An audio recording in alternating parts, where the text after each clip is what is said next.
Happy Fitness Friday, everybody. This is Janet Randall, and today I'm going to share with you one of my favorite workouts. Don't be intimidated by the board behind me. I've got some options for all fitness levels. This workout does require a little bit extra equipment and space than others, but I'm telling you, you're going to love it.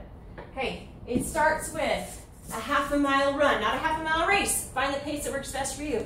No, don't have a treadmill available, don't have the space to go for a little run, then guess what? You've got 60 seconds of jump rope. All right, after that, you're going to go right into 10 burpee box jumps, followed by 15 on each side plank hip drop. After that, you've got 10 pull-ups, followed by 15 cyclist squats. After the squats, it's back to the bar for 10 hanging knee raises. After that, you've got, take a deep breath, 3 times through, 15-second sprint interval, followed by a 30-second rest interval. After your sprints, you're going to do a 60-second plank hold. Rest 1 to 2 minutes and put this on repeat up to 3 times. All right, let's get to it. So after our run or our jump rope, we've got our burpee box jumps. Full progression looks like this. Out, in, right up to that bench, okay? If you need to, just step it up. Jump out, jump in, step. I was gonna jump, whoops, step up, step down. You don't have to use this high of a bench either. You can take something lower. No bench available. Jump out, jump in, tap jump at the top. Okay, moving on. 15 on each side plank hip drop. Side plank, level 1. Your elbow is right under that shoulder. Bottom knee bent, top leg straight. Top arm can reach or rest, it's up to you. Drop that hip, bring it up. Drop that hip, bring it up. It's not a rest, we don't sit down on the bottom.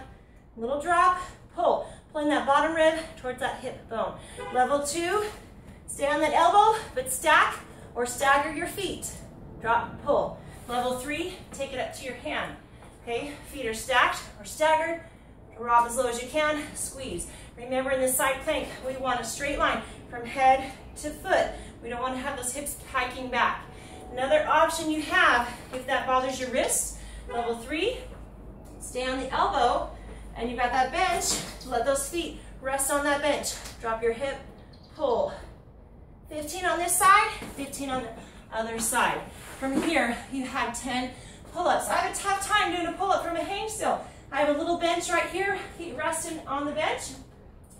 Grab that bar, you're gonna pull those shoulder blades down and together as you pull your chin to the bar. Right here, so pull those shoulder blades in and up.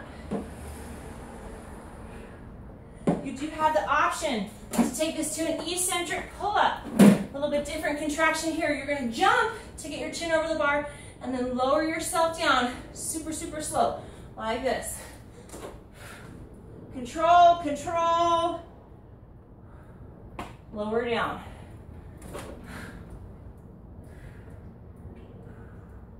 This one works a little bit different muscles. I feel it a lot more in my bicep, shoulder, back, so it kind of depends on the day. You can mix it up.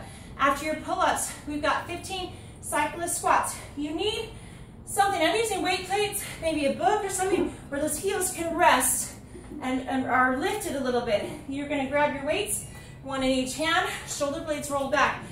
Your feet are just really right under those hips. Even though our heels are raised, we're still going to keep the pressure in those heels. We're not going to let those knees come forward and put our body weight in our toes. We're still dropping those hips down and back. So shoulders back, abs engaged, drop those hips, press your heels through that surface that you have them raised on. 15 cyclist squats. Straight down, straight up. After your squats, we're gonna go back to the bar, hanging knee raise. I have to bend my knees at the bottom. Either way, you're gonna engage your core, but you also have a little bit of upper back work, and you're kind of pulling this way as you engage your knees and engage your abs, pull your knees up. So hanging right here, pull, and control it on the way down. It's not really a big swing here. Take your time. You can stop, shake out those hands, and then keep going until you get 10 of them finished. From here, you're going to need a stopwatch to keep track. You have a 15-second sprint interval. Push as hard as you can, followed by 30 seconds of rest. It is going to test your limits, but I'm telling you, you can do it, and you're going to feel so proud of yourself when you get done. You have 3 of those: 15-second sprint, 30-second rest, 15-second sprint, 30-second rest, either on a treadmill or I just head out to my street, sprint down, and then on my rest I walk back this way, sprint down that way, walk back. So I'm just kind of going back and forth in front of my house. After your sprint intervals, you're gonna take this to a plank hold for 60 seconds. Elbows right under those shoulders, belly button pulled in towards your spine, hips are tucked under slightly.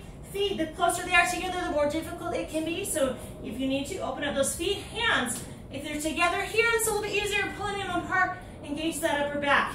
Okay, so for me, when I get to about 45 seconds, I really start to feel it. That's when I kind of get a little rock in, little rock back and forth. Helps me to hold it the full 60 seconds. Whew. And there you have it. Kick butt workout, total body, hitting all kinds of strength, cardio, high intensity intervals, wonderful exercises. So rest 1 to 2 minutes, and then put that on repeat up to 3 times. I'm telling you, you can do it. Give it a try. See what you can do. Have a great day.